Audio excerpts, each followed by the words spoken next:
வணக்கம். நாம என்ன நினைக்கிறோமோ அதுவாதான் ஆகுறோம். இந்த ஒரு வரி எவ்வளவு சக்தி வாய்ந்ததுன்னு யோசிச்சு பார்த்திருக்கீங்களா? இன்னைக்கு நாம பார்க்க போற முழு விஷயத்துக்கும் இதுதான் அஸ்திவாரம்.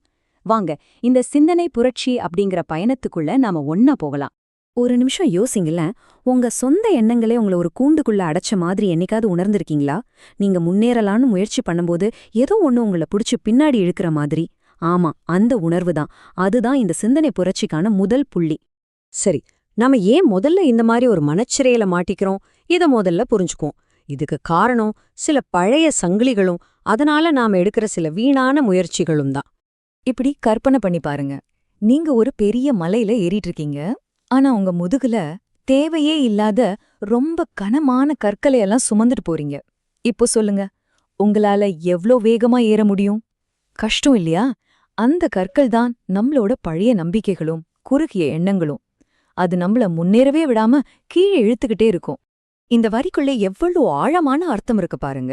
வெளியேர்ந்து யாரோ போடுற சங்கிலிகளை விட நமக்கு நாமே மனசுக்குள்ள போட்டுக்கிற சங்கிலி இருக்கே, அதுதான் ரொம்ப ரொம்ப வலிமையானது. உண்மையிலேயே நம்மள கட்டி போடுற மிகப்பெரிய சிறைச்சாலை நம்ம சிந்தனைகள் தான். இடிஞ்சு போன ஒரு அஸ்திவாரத்து மேல ஒரு புது பிரம்மாண்டமான மாளிகையை கட்ட முடியுமா? சொல்லுங்க, சான்ஸே இல்ல, இல்லையா? அதே மாதிரிதான் காலாவதியான பழைய சிந்தனைகளை வச்சுக்கிட்டு ஒரு புது உலகத்தை உருவாக்க நினைக்கிறதும் அஸ்திவாரத்தை மாத்தாம கட்டிடத்தை மாத்தவே முடியாது. அப்போ இதுக்கு என்னதான் தீர்வு? சிம்பிள். இதுதான் அந்த தீர்வு. எப்போ அந்த பழைய தேவையே இல்லாத நம்பிக்கைகளுக்கு நாம ஒரு முற்றுப்புள்ளி வைக்கிறோமோ அப்பதான் ஒரு புது யுகமே தொடங்குது. அந்த பழைய சங்கிலிகளை நாம உடைச்சு எறியும் போதுதான் புது வாய்ப்புகளுக்கான கதவே திறக்கும். சரி, அந்த பழைய சங்கிலிகளை எப்படி உடைக்கிறது? அதுக்கு வழிகாட்ட வர்ற ஒரு ஜோதிதான் விசார் கிராந்தி, அதாவது சிந்தனை புரட்சி. விசார் கிராந்தி அப்படிங்கிறது 1957 சொல்லப்பட்ட ஒரு ரொம்ப ஆழமான ஒரு கருத்து. இது என்ன சொல்லுதுன்னா, உண்மையான மாற்றங்கிறது கத்தி துப்பாக்கியாலேயோ இல்ல அதிகாரத்தாலேயோ வராது. அது ஒவ்வொரு தனி மனுஷனோட சிந்தனையும் சரி செஞ்சு அதை உயர்த்தினா மட்டும்தான் வரும். இப்போ இந்த ரெண்டுக்கும் இருக்கிற வித்தியாசத்தை பாருங்க. ஆயுதங்களால வர்ற புரட்சி வெளியில இருக்கிற அமைப்பை மட்டும்தான் மாத்தும். அதுவும் தற்காலிகம்தான். ஆனா நல்ல எண்ணங்களால வர்ற புரட்சி ஒரு மனுஷனோட குணத்தையே மாத்திடும். இது சண்டைய உருவாக்காது, உண்மையான முன்னேற்றத்தை உருவாக்கும். இதோட விளைவு நிரந்தரமானது.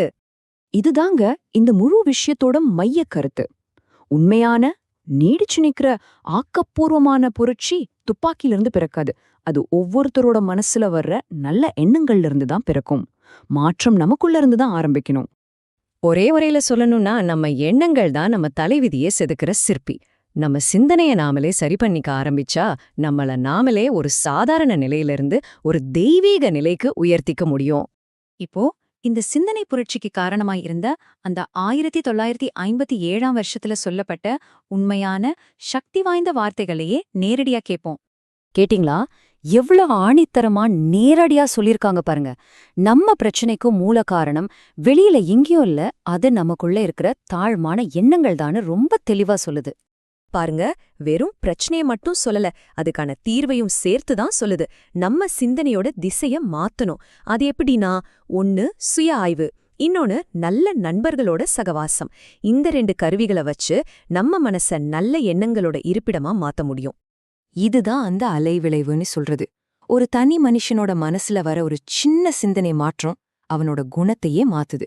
அந்த குணம் மாறும்போது அவன் வாழ்ற காலத்தையே மாத்துற சக்தி அதுக்கு வருது. எப்படி ஒரு சின்ன தீப்பொறி ஒரு பெரிய காட்டியே பத்த வைக்குமோ அந்த மாதிரி. ஓகே, இப்போ தத்துவெல்லாம் நல்லா புரிஞ்சிருச்சு.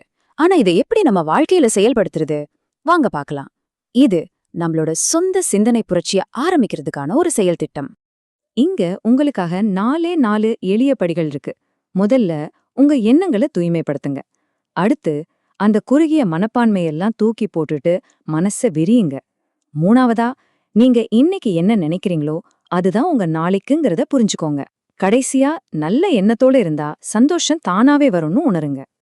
அப்போ இந்த முழு பகுப்பாய்வோட சுருக்கம் இதுதான். உண்மையான புரட்சினா என்ன? நம்ம சிந்தனைய மாத்துறது. அதுக்கு என்ன வழி? எதிர்மறைய விட்டுட்டு பகுத்தறிவா பயன்படுத்துறது. இதனால என்ன கிடைக்கும்? நம்ம எதிர்காலம் நம்ம கையில, அதாவது நம்ம எண்ணங்கள்ல தான் இருக்கு. இதுக்கு வெகுமதி என்ன? உண்மையான சந்தோஷம். இவ்ளோ நேரம் நாம பேசினது எல்லாமே ஒரு தத்துவ பயணம் மாதிரிதான். ஆனா கடைசியா இந்த கேள்வி நேரா உங்ககிட்ட தான் வந்து நிக்குது. யாருக்காகவும் இல்ல, உங்கக்காக. உங்க வாழ்க்கையே மாத்தப் போற அந்த சிந்தனை புரட்சிய நீங்க எப்போது ஆரம்பிக்க போறீங்க?